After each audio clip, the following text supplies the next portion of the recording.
Welcome to special post. Senior citizens కి కేంద్రం వరం. ఆయుష్మాన్ భారత్ ప్రధానమంత్రి జన్ ఆరోగ్య యోజన పథకం క్రింద 5 లక్షల వరకు ఉచితంగా వైద్యం అందిస్తున్నారు. దీనికోసం 70 ఏళ్లు దాటిన వారందరూ ఆయుష్మాన్ వే వందన కార్డును తీసుకోవాలి.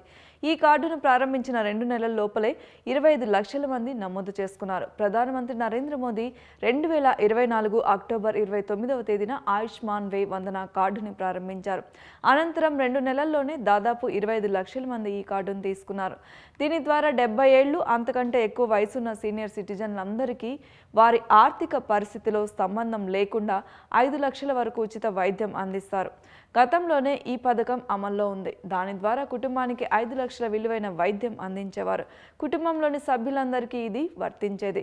ఇప్పుడు ఆ కుటుంబాల్లోని సీనియర్ సిటిజన్లకు ప్రత్యేకంగా 5 లక్షల రూపాయల వైద్య సహాయం అందించేందుకు ఈ పథకాన్ని అమల్లోకి తీసుకొచ్చారు. సీనియర్ సిటిజన్ల ఆరోగ్య పరిరక్షణే ధ్యేయంగా దీన్ని అమలు చేస్తున్నారు. ఇలాంటి ఇంట్రెస్టింగ్ అప్డేట్స్ కోసం సబ్స్క్రైబ్ చేసుకోండి స్పెషల్ పోస్ట్.